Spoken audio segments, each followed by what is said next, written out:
On the morning of the 25th, the president unexpectedly informed me that I was terminated. He explained that his daughter would be taking over my position, and therefore he required my immediate resignation. I stood there, stunned, unable to respond. That particular day was crucial for handling payments to our suppliers, some of which were longtime partners whose transactions I oversaw personally as a gesture of goodwill. Despite this, he suggested I take the day off as a parting gift and quickly ushered me out, the office door snapping shut behind me. My name is Donna, and I've been with this family-owned paving company since high school, working as a clerical assistant for over a decade. The company, with a staff of around 32, had always felt like a warm, welcoming place under the leadership of the founder, who was both president and an active part of our daily operations. His wife, Brenda, often helped with various tasks, and their daughter, Carol, was skilled in both field and office work. Her husband, a well-respected site manager, earned the loyalty of the on-site teams. Despite being the founding family, they treated everyone equally, fostering a harmonious work environment. This atmosphere shifted dramatically when the founder stepped down after a cancer diagnosis, passing the presidency to Carol's husband with everyone's support as we all wished the founder well in his health battles. But an unexpected twist came when the founder's estranged son, Anthony, resurfaced after 33 years of silence. Disowned decades ago, he returned with his family, and the company's dynamic changed almost overnight, marked by my abrupt and disheartening dismissal after years of loyalty. I hadn't known about Anthony's past until his sudden reappearance. Longtime employees shared stories of his troubled youth, recounting his frequent run-ins with the law and multiple instances where his parents had to smooth things over. His issues escalated as he dropped out of high school and became involved in multi-level marketing schemes and fraud, which eventually led his father to disown him. After years of estrangement, Anthony had returned, claiming to have recognized his mistakes and pleading for forgiveness. This tense reunion unfolded in our compact office layout with little space separating the clerical area from the president's office. He expressed his desire to start anew and work for the company, but given his past, it was hard to take his intentions seriously. Nevertheless, the chairman requested that we all give Anthony a chance, asking for a fresh start. Carol and the other senior employees, aware of Anthony's checkered history, struggled to embrace his return but respected the chairman's wishes. Soon after, Anthony and his family moved into an annex of the chairman's house, with Anthony joining the company and his wife helping with household responsibilities.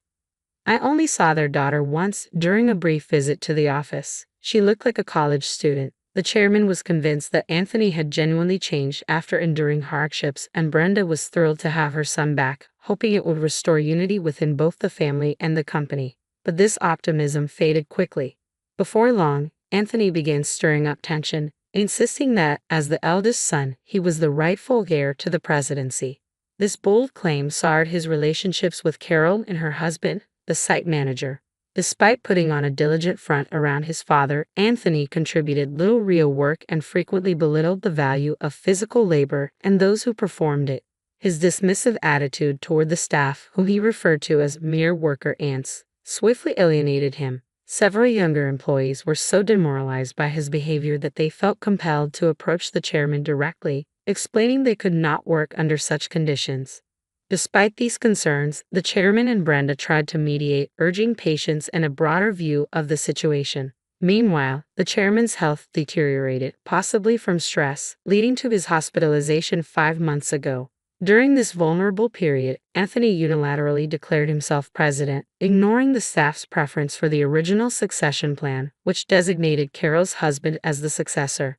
Swayed by parental affection or perhaps clouded judgment, the chairman allowed this change, creating a deep rift within the company. Many employees saw this decision as biased and damaging to the company's previously positive atmosphere. With morale plummeting, Carol and her husband quietly took on the burden of keeping the company afloat. This shift in responsibility meant that many administrative tasks, once shared by Brenda, Carol, and me, fell entirely on my shoulders. I often found myself working late into the night to keep up. Meanwhile, Anthony's commitment was minimal. He spent much of his time at hostess bars, betting on horse races, and gambling. Our interactions grew particularly tense after I confronted him about misusing the company credit card for personal expenses. While I had overlooked a few questionable charges in the past, This incident was impossible to ignore. Returning the receipt to him, I said firmly, "I can't approve this expense." Anthony's response was sharp. "Why not?" I replied, "This is for your wife's corrective underwear. It's not a business expense." Anthony's face flushed with anger. "Don't challenge me. She's the president's wife. It's only natural for her to dress well. This is a valid expense."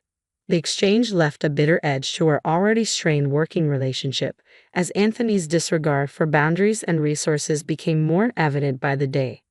I was stunned by his reasoning. The expense was $8,000, a substantial amount by any standard, but his next suggestion left me speechless. "Then let's make selling corrective underwear our new business venture. We'll categorize it as inventory so it counts as an expense." He looked genuinely pleased with this idea. "We're a paving company," I managed to say. Undeterred, he continued, "So what? We'll tell clients that if they don't buy from us, we'll cancel their contracts. Everyone will buy. It's easy money. $38,000 for a set." He laughed at his own idea, but I was horrified. "That's absolutely unacceptable," I responded sharply. "It would ruin our credibility." From that moment on, I became the target of his disdain. Daily, he belittled me, and the situation became so unbearable that I often thought about quitting. But my loyalty to the chairman, who had always supported me, and my concern for my colleagues, who would undoubtedly face more hardship if I left, kept me from doing so. Besides, I couldn't afford to lose my income suddenly. I resolved to endure it, biding my time and planning to leave when I could do so responsibly. Then, unexpectedly, I was fired. As I processed this abrupt turn, I knew my sudden departure would create issues for our clients. With determination, I approached him. "I can't just leave without proper notice and a handover," I insisted. "Your daughter will struggle with the workload on her own, especially today with her supplier payments due." His face turned red with anger. "Shut up. I told you to resign because my daughter is starting today. Let the payments wait until the suppliers come to collect. There's no need to pay them up front."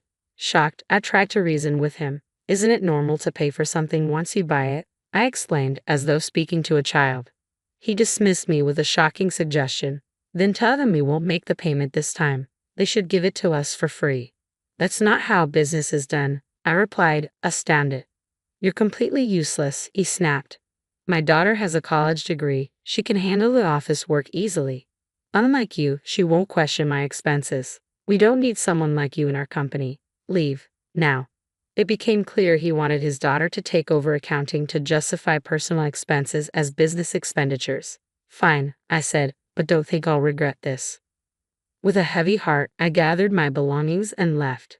Concerned for our clients, I immediately called Carol, knowing she and Brenda were preoccupied with the chairman's health, but trusting her to handle the urgent situation. Once outside, I realized I'd been fired without notice, a clear violation of labor standards. If I reported this, the company would face serious repercussions. Since our company was part of a payment support system for small and medium-sized enterprises, I could claim my severance pay and 1 month's salary. There was no need to rush into another job. I walked away with my integrity intact, hopeful that Carol could manage the chaos left behind. Since I could apply for my benefits within 5 years of retirement and the Labor Standards Office had a 3-year statute of limitations, I meticulously mapped out the steps and timeline for my retirement. This plan gave me some much-needed breathing room. I'd been working tirelessly with endless overtime and weekends without a moment to myself. Eager for a change, I decided to take a day trip to the beach to recharge. After a refreshing day by the sea, I checked my phone in my locker, only to find it flooded with missed calls, emails, and voicemails. Among these, an email from Carol stood out. She confirmed that the payment processes had been handled smoothly, and everything was in order, a relief given the tense way I had left the company. Then I listened to a voicemail from the company, hearing the president's panicked voice. "What's going on? They're saying I'm not the real president. Did you know about this? Explain yourself." I couldn't help but chuckle at his distress and delayed realization of his situation. One message in particular caught my attention, a request from the chairman himself. Feeling a sense of urgency, I headed to the hospital that evening. When I arrived, I found Brenda and the president, Anthony, already there in the chairman's room. The chairman, seeing me, apologized from his hospital bed, saying, "Donna, I'm truly sorry for my son's foolishness." Anthony, still arrogant and bewildered, blurted out, "What's going on?" I'm not the official president. Explain yourself. His confusion was evident, but the chairman quickly silenced him with a firm command to quiet down. It turned out that after I had called Carol, she had immediately informed both the chairman and Brenda of the situation. The chairman had then confronted Anthony with a pointed question. Do you really not understand? This revelation was a turning point, bringing clarity to the mess created in the wake of my dismissal. Anthony, visibly agitated and confused, continued to raise his voice. I calmly explained the reality of his position. Anthony, you never actually had any legal authority. Your role as president was essentially a nominal title. I continued, clarifying, in business terms, president is a role within the company but does not automatically carry legal standing. The representative director is the one who holds legal responsibilities for the company's external actions.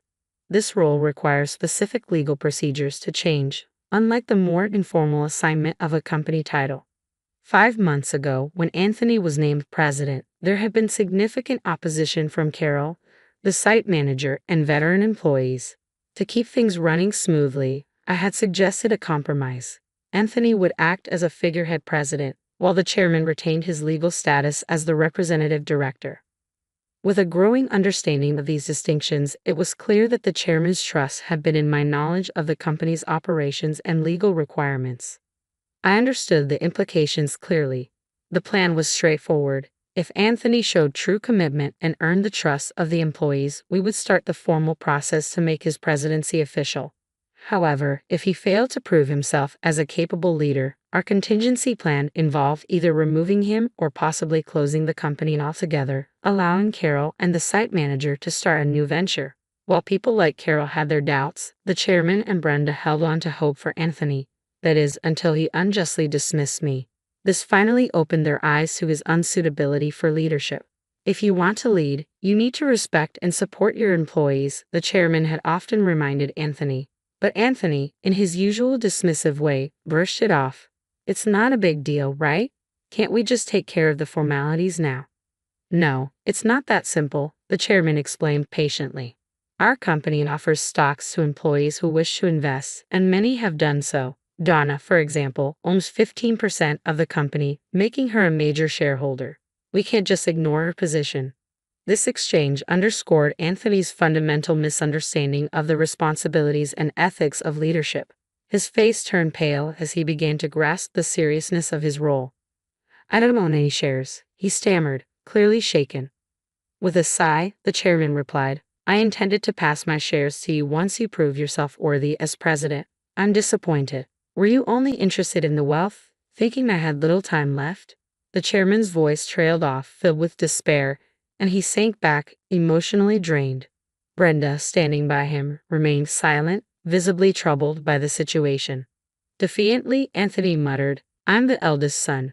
What's wrong with claiming what's rightfully mine? The company belongs to me. His words only deepened the chairman's disappointment. I can't allow this to continue, the chairman declared firmly. As the representative director and a shareholder, I hold the authority to call a shareholders' meeting to discuss your removal. I seized the moment to speak. Mr. President, I no longer wish to work under your leadership. I'm resigning effective immediately. However, I expect my severance, 1 month's salary, and payment for all unpaid overtime and holiday work. I added, as a shareholder, I'll also pursue action through the Labor Standards Office to remove those harming the company. As I spoke, Anthony's expression shifted from shock to pure dread. I continued, Carol has been visiting clients and informing them about our new company, and many have already decided to switch over. Most of our employees are planning to join us as well. That's impossible. I'll sue you. Anthony shouted, his voice breaking. But his threats were empty, as the decisive actions we'd taken had already set the stage for a significant shift. The chairman, standing his ground, asserted, I am the representative director. You don't have the authority to make such decisions. Anthony collapsed, a picture of defeat. Watching him, I felt a mix of regret, disappointment, and a sense of closure. Mr. President, I said, addressing him with finality, it's unfortunate it had to end this way. If you had only tried to learn and adapt, things might have been different. But this is the result of your choices. In the aftermath, the chairman made the difficult decision to close the company, leaving Anthony without a position. Anthony's wife attempted to sell corrective undergarments, but the venture failed. They eventually faced legal trouble for their involvement in a pyramid scheme and were arrested. Carol, returning home, found boxes of unsold inventory, a sad reminder of their failed attempt. Meanwhile, their daughter found work elsewhere, though I don't know the details. I am now happily employed at the new company Carol and the site manager established. Here, I value my relationships with colleagues and the genuine supportive work environment we've created.